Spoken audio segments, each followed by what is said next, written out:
নমস্কার সকলকে।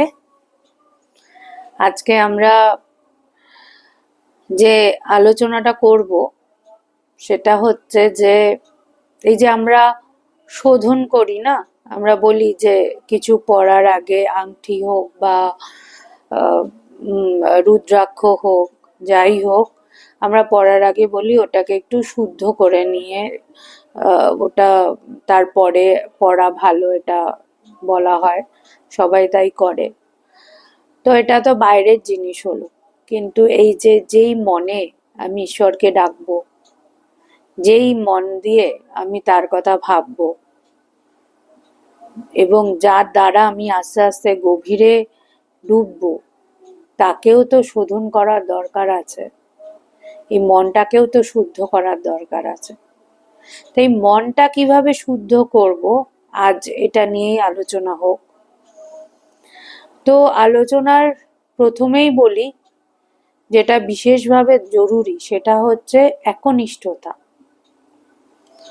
আমরা জীবনে যাই করি না কেন, যেই পথেই যাই না কেন, সেই পথে নিষ্ঠা কিন্তু জরুরি। এটা যে শুধু এই আধ্যাত্মিক চর্চা, ঈশ্বরকে নিয়ে, এখানে তো অবশ্যই, কিন্তু আমার দৈনন্দিন জীবনে আমাদের চলার পথে আমাদের কিন্তু গভীরে যাওয়ার জন্যেও, যেখানে সেখানে যদি আমাকে এগোতে হয়, আমাকে যদি সেই জায়গাটাকে ভালোভাবে ধরতে হয়, গভীরে পৌঁছাতে হয়, সেই সাবজেক্টটাকে ভালোভাবে জানতে হয়, তাহলে কিন্তু আমার নিষ্ঠা ভীষণভাবে দরকার। আমি যেটাকে ধরবো তো সেটাকে আমি ধরবো, সেটাকে নিয়ে আমি একাগ্র চিত্তে সেটার প্রতি আমার যেন মনোযোগ থাকে।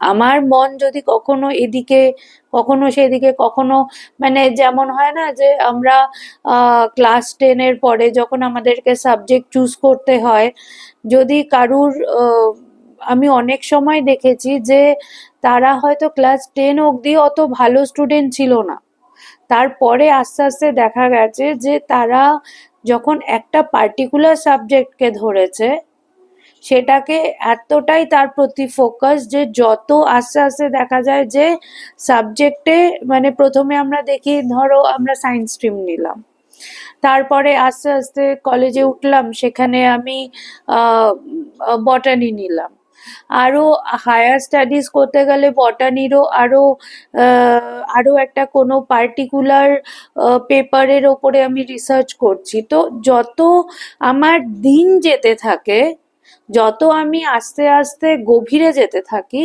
তত কি হয়, আমি কিন্তু সাবজেক্টের, মানে একদম পার্টিকুলার শুধু সেটার উপরেই মনোযোগটা দেই, সেটার উপরেই ফোকাস করি। আস্তে আস্তে আস্তে আস্তে মানে আমার যেটা, আমার পরিধি যে অনেকটা ছিল, সেটা আস্তে আস্তে আস্তে কমতে কমতে কিন্তু এক লক্ষ্যে এসে যায় যে এক জায়গায় আমাকে ফোকাস করতে হবে। ওটা যেটা দেখছি যে আমার, মানে সায়েন্স থেকে বটানি থেকে আস্তে আস্তে আমার পেপার্স কমছে, কমতে কমতে কমতে পার্টিকুলার একটা জায়গায় যে আমি স্পেসিফিক্যালি এই সাবজেক্টটার ওপরে আমি রিসার্চ করব, এইটাকে আমি আরো ভালোভাবে জানবো। তো ঠিক একইভাবে বলছে যে আমরাও যদি জীবনে চলার পথে, আমি যে কোনো জিনিসে আমার যদি সাকসেস পেতে হয়, সেটা আমার পরিবার পরিজন, আমি চাকরি বাকরি হোক, পড়াশোনা হোক, কাজ, মানে যেটাই হোক, সেখানে আমার ধরে থাকা যে আমাকে এট এনি কস্ট এই জায়গাটাকে এভাবে ধরে থাকতে হবে, আমি কখনো এদিকে কখনো ওদিকে গেলে হবে না, যে কোনো একটাকে ধরো। মানে তুমি যদি এই পথে গভীরে যেতে চাও তো ধরো, এক জায়গায় ধরো, গুরুকে ভালোবাসো, শুধু গুরুকেই ধরো। কিন্তু কখনো এদিক কখনো ওদিক যখন আমরা করি, তখন আমার এটাও হয় না, ওটাও হয় না। আমাদের এই নিষ্ঠা সহকারে প্রতি মুহূর্তে প্রত্যেকটা সুন্দরভাবে আমি যাতে বসি, আমি রোজ ধ্যান করব, নিষ্ঠা সহকারে আমি যেন রোজ বসি,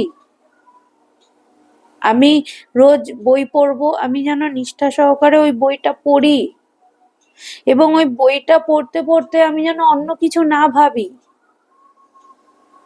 এবং বইটা যখন পড়ছি, পড়তে পড়তে আমার কেউ এসে গেল, আমি অমনি রেখে দিয়ে আমরা চলে গেলাম, ঠিক আছে কেউ এসেছে, কিন্তু আমার মাথায় ওটা যে আমি পড়ছিলাম, আমাকে ওটাও কমপ্লিট করতে হবে। মানে কাজেও যদি হয়, কাজে আমি যদি চাই যে আমি একবার, আমার মনে আছে ভগবানের কাছে একটি ছেলে এসেছিল, তো ভগবান জিজ্ঞেস করেছিল যে তুই কি চাস, বলছে যে আমি ভালো করে চাকরি করতে চাই, আমি টাকা রোজগার করতে চাই। তো ভগবান তাকে বলছে তুই সেটাই মনোযোগ দিয়ে কর, কখনো আমি সাধু হব, কখনো আমি চাকরি করব, কখনো আমি এদিকে যাব, কখন না। আমি ক্লাস 10-এ যখন ডিসাইড করলাম যে আমি সন্ন্যাসী হব আমার আইসিএসসি দেওয়ার পরে, তারপরে কিন্তু আমার ভেতর থেকে এই ডিসিশন কেউ পাল্টাতে পারেনি। আমার গুরুদেবও কিন্তু আমাকে ভেতরে ভেতরে অনেক পরীক্ষা নিয়েছে, অনেকবার আমাকে সুযোগ দিয়েছে, এদিকে যা বিয়ে করবি, আমাকে মানে দেখেছে, আমার সাথে যারা ছিল তারা সেই পথে গেছে, কিন্তু আমি কিন্তু ভগবানকে বারবার ওই একটাই উত্তর দিয়েছিলাম, না আমি সন্ন্যাসী হব। তাই জন্যে জানবে, কোনো কিছু হওয়ার জন্য কাউকে দেখানোর প্রয়োজন নেই, কাউকে মুখে অনেক কিছু বলার প্রয়োজন নেই। তোমার ভেতরে যদি সেটা থাকে, তুমি একটা সময় সেখানে ঠিক পৌঁছাবেই পৌঁছাবে। তোমাকে ওই লক্ষ্যে স্থির থাকতে হবে যে আমি এই লক্ষ্যটা আমার সামনে আছে। মুখে অনেক কথা বলে কোনো লাভ নেই, আমি কাজে করছি কি, কাজে দেখানোটা আসল। আমি অনেককে দেখেছি যারা ভগবানকে অনেক কথা বলেছিল যে আমি সমস্ত কিছু, আমার জীবন তোমাকে সমর্পণ করে দিলাম, আমি আমার সমস্ত কিছু তোমায় দিয়ে দিচ্ছি, আমি এই পথেই চলবো, অনেককে দেখেছি। কিন্তু সময়ে সময়ে কি জানো তো, একটা জীবনটা তো একরকম ভাবে চলে না, জীবনে ঝড় আসে, প্রত্যেকের জীবনে ঝড় আসে। কেউ যদি ভাবো যে সবকিছু এভাবে সুন্দরভাবে চলবে, এভাবে চলবে না, জীবন একভাবে চলে না। সেখানে বলছে তোমাকে কিন্তু ওই লক্ষ্যে স্থির থাকতে হবে, যে যত ঝড় আসুক, যত জীবনে যাই আসুক না কেন, উঠুক নামুক, যেরকমই হোক না কেন, আমি যেটা ধরে আছি তো ধরে আছি। পথ চলার পথে, মানে তুমি চলার পথে দেখবে সেই তোমার লক্ষ্যে যেতে যেতে তোমার সঙ্গে যারা ছিল তারা হয়তো থাকবেও না, তারা ছুটে যাবে।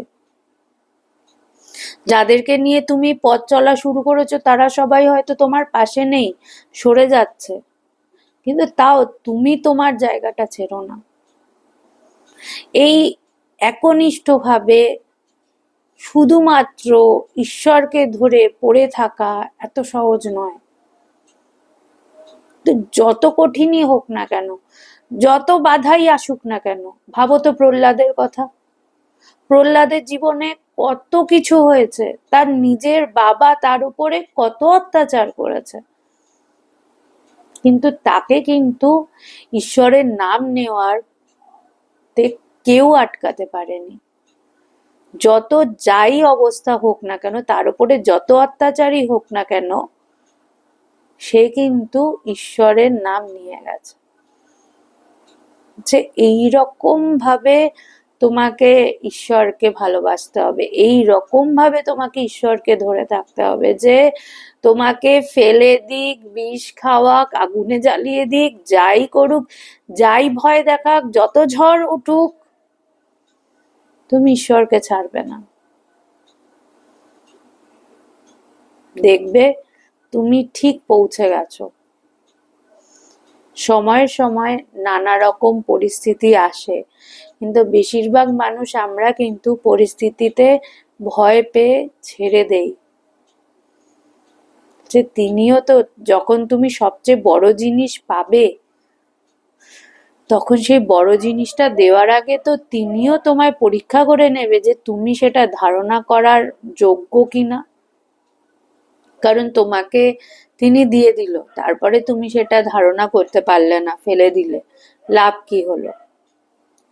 তাই জন্য বলছে এখানে যে ঠাকুরেরই কথা আছে, বলছে যে কীট অন্য সকল কর্ম চিন্তা নিঃশেষে ত্যাগ করিয়া কাজ পোকার চিন্তা করার ফলে কাজ পোকাই হইয়া যায়। বলছে সমস্ত চিন্তা ত্যাগ করিয়া। আমরা কি হয়, আমরা সব চিন্তা নিয়ে জগতে ঘুরে বেড়াই এবং সবকিছু পাওয়ার চেষ্টা করি। বলছে না, সব চিন্তা নিয়ে সবকিছু পেলে চলবে না।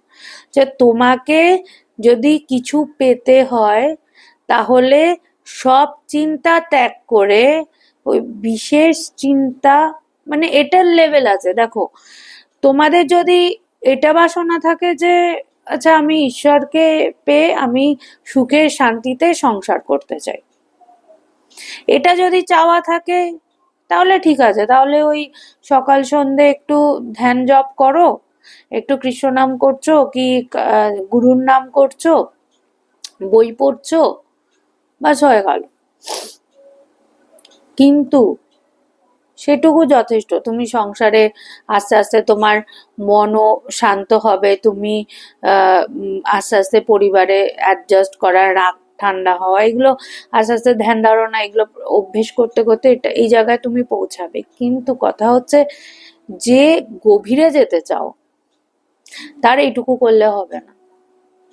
তাকে কিন্তু বলছে যে সমস্ত চিন্তা ত্যাগ করে, বলছে তুমি যার মতো হতে চাও, আজকে সচিন তেন্ডুলকারের মতো হতে চাও তো ওর মতো তোমাকে ব্যাটটা করতে হবে। তো তুমি যদি মুখে বলো আমি সচিন তেন্ডুলকারের মতো হতে চাই, কিন্তু তুমি প্র্যাকটিস করছো না।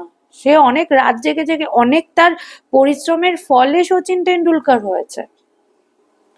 অনেক পরিশ্রমের পরে প্রত্যেকে নিজের নিজের জায়গায় আজকে যাদেরকে আমরা দেখছি, তার প্রত্যেকে যে যারা বড় হয়েছে, যারা নিজেদের জায়গায় কিছু পেয়েছে, তারা অনেক পরিশ্রম করেছে। তো আমাদেরকেও তো প্রত্যেককে নিজের নিজের জায়গায় সেটা খাটতে হবে। শুধু মুখে বললাম বড় বড় কথা কিন্তু কাজে করলাম না, তাহলে তো হবে না। তো সেখানে বলছে যে এখানেও কিন্তু বাকি সব চিন্তা সরিয়ে দিয়ে শুধু ওই আমি যার মতো হতে চাই, শুধু নিষ্ঠা সহকারে তার কথা ভেবে চলতে হবে। যখন আমি শুধু তার কথা ভেবে চলবো, এক সময় দেখবো আমি ঠিক তার মতোই হয়ে গেছি। আমি তার মতো খাচ্ছি, আমি তার মতো পড়ছি, আমি তার মতো কথা বলছি, আমি তার মতো, আমার ভেতরটায় অটোমেটিক হয়ে যাবে এটা।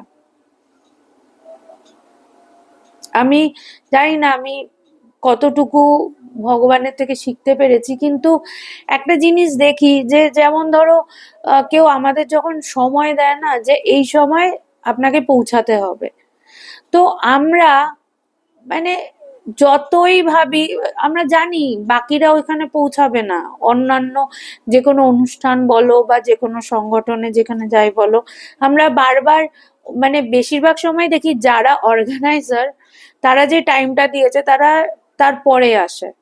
কিন্তু আমাদের যেহেতু বলেছে 10টা, এরকম বহু অনুষ্ঠানে হয়েছে আমরা ভগবানের থেকে শিখতে শিখতে আমরা এত অনুষ্ঠান করেছি, আমাদের ভগবান এটাই শিখিয়েছেন যে একটা মানুষও যদি থাকে, কিন্তু তুমি 10টা বলেছো, 10টা মানে 10টাই মানুষ আসবে, চেয়ার ভরবে, তারপরে তুমি প্রোগ্রাম শুরু করবে, তা নয়। আমাদের সব অনুষ্ঠান এভাবেই হয়, 10টা মানে 10টাই। তাই আমরা দেখি যে আমরা গিয়ে হাজির হয়ে যাই, কিন্তু যে অর্গানাইজ করেছে সে সেখানে নেই, তখনও এসে পৌঁছায়নি। আমরা ফোন করছি যে আমরা এসে গেছি, হ্যাঁ আপনারা বসুন আমি আসছি। এটা আধ্যাত্মিকতা নয়, এটা আমাদের জীবনে এটা শিক্ষার ব্যাপার আছে। এই এই যেই ব্যাপারটা আমি চেয়েও কিন্তু দেরি করতে পারি না, কেন এটা ভেতরে এসে গেছে। আমরা ভগবানের সাথে চলতে চলতে আমাদের ভেতরে সিস্টেমটা এরকম হয়ে গেছে। হাজার তুমি বলো না কেন, ওরা তো 11টায় আসবে, 10টায় বলেছে, আপনি ওই 11টা বাজতে 5-এ এসে যাবেন। কিন্তু আপনি আসুন না আসুন, আমায় যেহেতু বলেছেন 10টায় আসবো, আমি 10টাতেই আসবো। আমি সারা জীবন ভগবানকে দেখেছি, ভগবান কোনোদিনও 2 মিনিটও লেট করেনি, কোনোদিনও না। তো তাই এখানে বলছে যে এই প্রকারে সাধনশীল সাধক একনিষ্ঠার সহিত শুদ্ধ ব্রহ্মস্বরূপ ধ্যান করার ফলে স্বীয় শুদ্ধ ব্রহ্মস্বরূপ উপলব্ধি করেন। বলছে যে এইভাবেই যিনি সেই সাধক, সে যখন এরকম একনিষ্ঠভাবে ধ্যান করছে, একনিষ্ঠভাবে সেই ব্রহ্ম বা আত্মা তাকে বোধ করার জন্য প্রতি মুহূর্তে ভেতরের দিকে সে অন্তর্মুখীন হয়ে আছে, সে সেটাকে বোধ করার জন্য শুধু এক লক্ষ্যে স্থির হয়ে আছে, সে কিন্তু সেই জায়গাটা বোধ করবেই করবে। আমরা পারি না কেন? আমরা স্থির নয়। আমরা কখনো আমার এটা চাই তো কখনো ওটা চাই।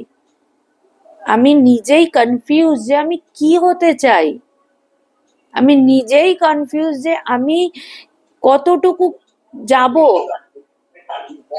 এটা আমি নিজেই কনফিউজ। সুতরাং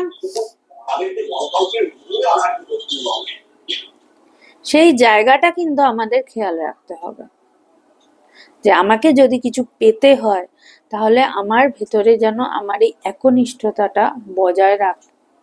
তো তাই এখানে বলছেন যে আত্মার যথার্থ স্বরূপ অত্যন্ত সূক্ষ্ম। এই আত্মস্বরূপ স্থূলবুদ্ধি ব্যক্তিগণের ধারণা অগম্য। চিত্তের একাগ্রতা সাধনের ফলে যাহাদের বুদ্ধি অত্যন্ত শুদ্ধ সর্বতোভাবে বিষয় চিন্তা হইতে বিরত হইয়াছে, সেই সকল মহামনা ব্যক্তি অত্যন্ত সূক্ষ্ম বৃত্তির সহায়ে আত্মস্বরূপ উপলব্ধি করিতে সমর্থ হন। কি বলছে? বলছে যে আমাদের মন, আমার ইন্দ্রিয় আমাকে বহির্জগতে বারবার টেনে নিয়ে যাচ্ছে, আমার মনটা বারবার কখনো এদিক কখনো ওদিক যাচ্ছে। তো এই আমরা কি হচ্ছে, আমরা আমার লক্ষ্যে থেকে সরে যাচ্ছি, আমরা কনফিউজড, আমার মন অনেকগুলো দিকে দৌড়াচ্ছে। সুতরাং কি হচ্ছে, আমি যেহেতু এত কিছু নিয়ে আছি, এত কিছু নিয়ে থাকলে বলতে হচ্ছে তোমার স্থূল মন, কেন তুমি একটা চিন্তাকে ধরতে পারছো না? তোমার মন যত আস্তে আস্তে এক চিন্তার উপরে দাঁড়াবে তত সূক্ষ্ম হবে, তত তুমি বেশিরভাগ 99% মানুষ ধরতেই পারে না সে সারাক্ষণ কি চিন্তা করে।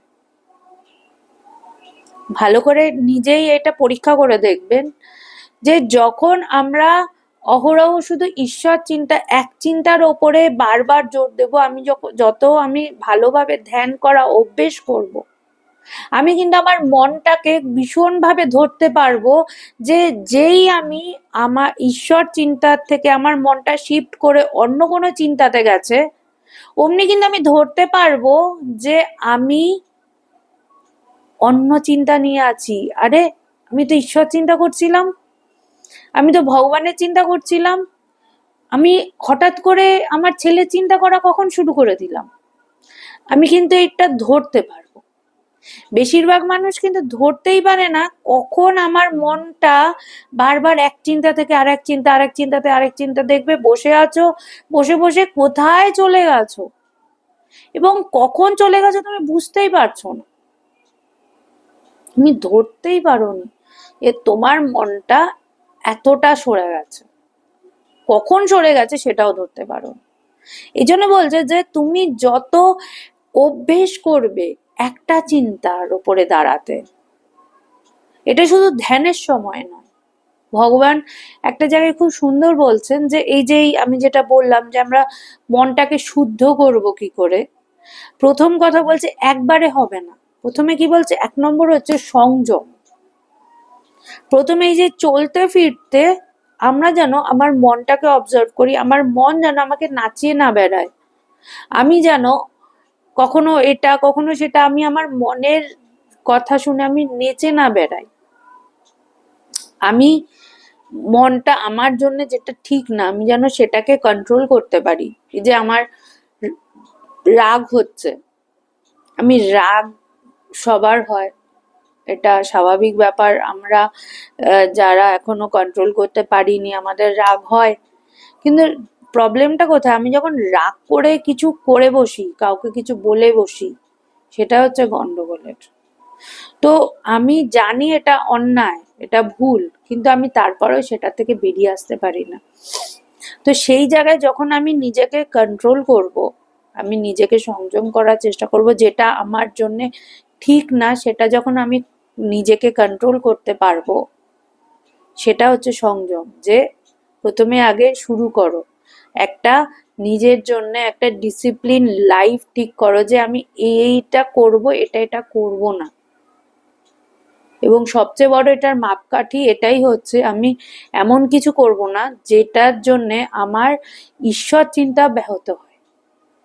আমি নিজেই বুঝতে পারবো যে আমি এই কাজগুলো করেছি যার জন্য আমার মন আজকে এতটাই চঞ্চল হয়ে আছে, আমি ঈশ্বরের চিন্তা আমার ভেতরে হচ্ছে না, আমি তার কথা ভাবতে পারছি না। তার মানে আমি আজকে বেশি জগৎ ব্যবহার করে ফেলেছি, বেশি জগতের চিন্তা করে ফেলেছি, আমাকে সরে আসতে হবে। এটা গেল প্রথম, সংযম। দ্বিতীয়ত হচ্ছে যে আমার মানে প্রতি মুহূর্তে আমি কি ভাবছি, আমার ভাবনাটাকেও আমাকে শিফট করা, যে আমি যেন সব সময় যতটা পারবো ঈশ্বরকে নিয়ে ভাবি। আমি বারবার আমার মন জগতে যাবে, কিন্তু সেখান থেকে মনটাকে সরিয়ে নিয়ে আসো। এই যে একনিষ্ঠভাবে এক লক্ষ্যে লক্ষিত হওয়া। তো যখন আমি সেই জায়গায় আস্তে আস্তে অভ্যেস করতে থাকবো। তৃতীয় হচ্ছে যে একটু সময় বার করে ধ্যান করা। সারাদিনে একবার, আমি যতই ব্যস্ত থাকি না কেন, যতই আমি চাকরি করি, যতই আমি কাজ করি, যতই যাই করি না কেন, নিজের জন্য কিছুটা সময় আমাকে বের করতেই হবে। তুমি চাকরি করছো কেন? বাবা মাকে খাওয়ানোর জন্য? নিজে ভালো ভালো জামা কাপড় কেনার জন্য? নিজে ভালো মন্দ ঘুরবো খাবো এর জন্যে? কেন ইনকাম করছো? নিজে ভালো থাকার জন্যে? শুধু ইনকাম করে ভালো থাকা যায়? আছো সবাই, সবাই তো এখানে ইনকাম করো, কিন্তু শুধু ইনকাম করে সবাই ভালো আছো? এটা কিন্তু একটা বড় প্রশ্ন। এই প্রশ্নটা নিজেকেই নিজে করো তোমরা, যে শুধু ইনকাম করে সবাই কি সত্যি ভালো আছো? ভালো থাকা যায় শুধু টাকা নিয়ে? যদি না থাকা যায় তাহলে কেন? তাহলে ভালো থাকার জন্যে তুমি একটা জীবন পেয়েছো, যে জীবনটায় তুমি তোমার পরিবার, তোমার প্রিয় মানুষদের জন্য সারাদিনে এত কিছু করছো, কিন্তু যে করছে তার নিজের জন্য কি, নিজেকে ভালো রাখার জন্য সে কিছুই করবে না, শুধু লোকের জন্য করে যাবে? এটা স্বার্থপরতা নয়? তুমি যদি ভালো থাকো তবেই তো তুমি আরেকটা মানুষকে ভালো রাখতে পারবে। যদি তুমি ভালো না থাকো, তুমি আরেকটা মানুষকে ভালো রাখবে কি করে? আর তুমি ভালো থাকার জন্যে শুধু টাকা রোজগার করা যথেষ্ট নয়। আশা করি সেই প্রশ্নের উত্তর তোমরা সবাই নিজেরা পেয়েছো। সুতরাং যদি ভালো থাকতে চাও তাহলে নিজের জন্য একটু হলেও সময় বার করো। এই তিনটে অভ্যেস করো। এক হচ্ছে সংযম, দ্বিতীয় হচ্ছে নিষ্ঠা সহকারে ঈশ্বর চিন্তা করা, মনটাকে বারবার বারবার বারবার শুদ্ধ করার জন্যে সূক্ষ্মভাবে শুধু একটা চিন্তায় নিয়ে আসা, বারবার ফিরিয়ে আনা, বারবার জগতে যাবে মন, বারবার ফিরিয়ে আনা। এই অভ্যেস প্রতি মুহূর্তে যতটুকু পারা যায় করা। এবং তৃতীয় হচ্ছে একটু সময় বার করে একটু ধ্যান করা। বলছে এইভাবে যখন আমি অভ্যেস করতে থাকবো, একটা সময় দেখবে তোমার মনের মধ্যে চিন্তা অনেক কমে এসেছে, তোমার মন আস্তে আস্তে সূক্ষ্ম হচ্ছে, স্থূল মনের থেকে আসে। বলছে যেই মন শুধু জগৎ ব্যবহার করে, জগৎ চিন্তা করে, সেটাই হচ্ছে স্থূল মন। আর যেই মন ঈশ্বর চিন্তা নিয়ে ব্যস্ত থাকে, ঈশ্বরকে নিয়ে ব্যস্ত থাকে, ঈশ্বরকে নিয়ে থাকে, সেটাই হচ্ছে সূক্ষ্ম মন। সে যে মনে শুধু এক চিন্তা থাকে। তাই বলছে যে এখানে এখানে তুমি কিভাবে শোধন করবে, বলছে বুদ্ধি শোধনের উপায় হচ্ছে ধ্যান, যেটা লাস্ট বললাম, করতে করতে আসতে হবে। মানে প্রথমেই তুমি তো ক্লাস 1 থেকে পিএইচডি লেভেলে উঠে যেতে পারবে না, পরপর স্টেপ বাই স্টেপ যেতে হবে। তো হ্যাঁ, উঠে যেতে পারো গুরুর কৃপায়। গুরু যদি চায় তাহলে সে তোমাকে এক নিমেষে কোথায় পৌঁছে দেবে, কিন্তু তোমারও সেরকম আধারও দরকার, তোমারও সংস্কার সেরকম দরকার যে তুমি সেটা নিতে পারছো। গুরু আমি অনেকবার দেখেছি, অনেককে ভগবান কৃপা করে ঈশ্বর অনুভূতি তার ভেতরে হয়েছে, তার ভেতরে পরিবর্তন হয়েছে, তার ভেতরে ও মানে সে গভীর অনুভূতির জগতে প্রবেশ করেছে। মানে যার পড়াশোনা জানা নেই, যে বস্তিতে থাকে, যার কোনো অভ্যেস নেই, যার কোনো শাস্ত্র জ্ঞান নেই, সেরকম মানুষকেও ভগবান সমাধিতে ডুবিয়ে দিয়েছেন। সে ভগবানের চিন্তা করতে করতে এমন জায়গায় পৌঁছেছে যে সে ঈশ্বর চিন্তায় মগ্ন হয়ে গেছিল এবং তার ভেতরে সেও সমাধিস্থ হয়েছে। কিন্তু ওই যে বললাম, তার সাধনা করা ছিল না, তার ভেতরটা তৈরি ছিল না, ভগবান করে দিয়েছেন। সেখানে যদি তুমি সেইটাকে ধারণা করতে না পারো, তুমি যদি সেটাকে ধরে রাখতে না পারো, তিনি তো তার অহেতুক ভালোবাসা বলবো, অহেতুক ভালোবাসায় তিনি চাইবেন যে তুমি উদ্ধার হও, তোমার এই মনের ভেতরে যে তুমি আষ্টে পৃষ্ঠে বেঁধে আছে, বেঁধে রেখে দিয়েছে, সেখান থেকে তুমি বেরিয়ে আসো। গুরু প্রতি মুহূর্তে চায়, গুরু সে এটাই হচ্ছে নিঃস্বার্থ ভালোবাসা, যে ভালোবাসায় তোমাকে সে বার করে নিয়ে আসবে। তুমি যেরকম ভাবে, আমরা তো সবাই মানে এরকম ভাবে মাকড়সার জাল যেমন ভাবে এরকম মানে একটার সাথে একটা ভাবে আঁকড়ে ধরে থাকে না, আমাদেরকেও মানে এইভাবে আমার মন হাজার হাজার চিন্তা দিয়ে ভাবে আঁকড়ে মানে বেঁধে দিয়েছে। সেখানটায় গুরুর তো কষ্ট হয় দেখে, যে আরে কি করছে জগতে, এভাবে আমার কাছে এসেছে, তার ঈশ্বর লাভ না করলে সেই জায়গাটা থেকে বেরোতে পারবে না, গুরুর কষ্ট হয়। এবং গুরুই একমাত্র নিঃস্বার্থভাবে চায় যে তোমাকে সেই জায়গাটা থেকে বার করে নিয়ে আসবে। আর কেউ নিঃস্বার্থভাবে চাইবে না তুমি এই জায়গা থেকে বেরিয়ে আসো, সবাই তোমার পা টেনে ধরবে যে আরে তুমি বেরোচ্ছ কেন, তুমি ওখানে যাচ্ছ কেন, আমি এখানে আছি, আমি জর্জরিত যন্ত্রণায়, তোমাকেও যন্ত্রণায় জর্জরিত হবে। কেউ তুমি উল্টো রাস্তায় গেলে তোমাকে সহজে ছেড়ে দেবে না। সেখানে একমাত্র গুরুই চায় যে এর থেকে বেরিয়ে আসুক, এবং গুরু নিঃস্বার্থভাবে সাহায্য করে। তাই ওই জায়গায় পৌঁছানো আমাদের একমাত্র গুরু যদি চায়, সে কোনো মানে সাধনা কোনো কিছু ছাড়াই সে পৌঁছে দেয়। কিন্তু তারপরেও যদি গুরুকে ধরে থাকো তাহলে তিনি বাঁচিয়ে দেবেন, তিনি মানে আস্তে আস্তে মনটাকে এমন ভাবে তৈরিও করে দেবে যে তুমি যাতে সেই শক্তিটাকে ধারণা করে রাখতে পারো। কিন্তু তুমি যদি তোমার মানে ভীষণই যদি বাজে সংস্কার থাকে, আমি অনেকবার দেখেছি যে এত কিছু করার পরেও সে ধরে রাখতে পারেনি, সে আবার সংসারে ফিরে গেছে, ভগবানের থেকে দূরে সরে গিয়ে আবার জগতে মিশে গেছে, এরকম বহুবার হয়েছে। তাই জন্যে বারবার যতই যাই অনুভূতির জগতে, আমরা যতটুকুই বুঝি না কেন, কিন্তু সেটা শেষ নয়।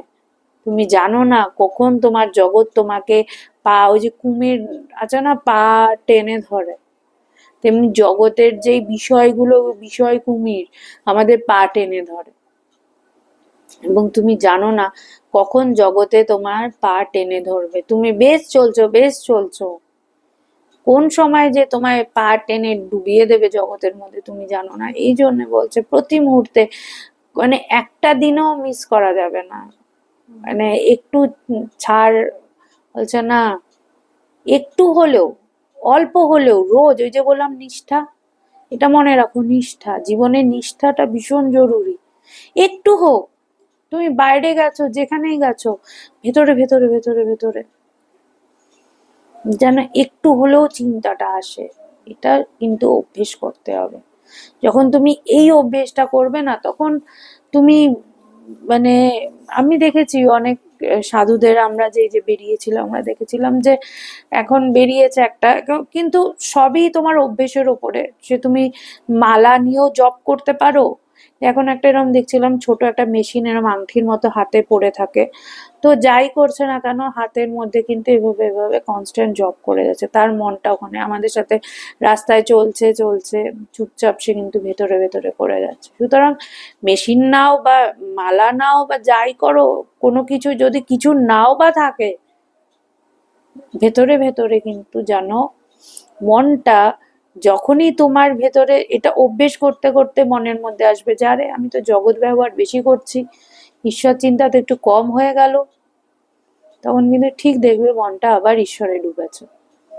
তো ঈশ্বরে যাতে ডোবে, মনটা যাতে আবার ঘুরে আসে, এটাই হচ্ছে সাধনা। এই নিষ্ঠা সহকারে করতে করতে একটা সময় তুমি দেখবে আর মন, তুমি যেখানেই যাও না কেন, মন বাইরে যাচ্ছে না। বাইরে যাই হোক না কেন, ভগবানের গুরুদেব ভগবানকে বলেছিলেন যে বাহির জগতে যাহাই ঘটুক না কেন, তা তোমাকে বিচলিত করিবে কেন? এখন ভগবানকে দেখে কেউ বলবে না, সেটা ভগবানের গুরুদেব ভগবানকে বলেছিলেন, এবং ভগবান আমাদেরকে শিখিয়েছেন যে বাইরে যাই হোক না কেন, সেটা আমাদেরকে বিচলিত করবে কেন।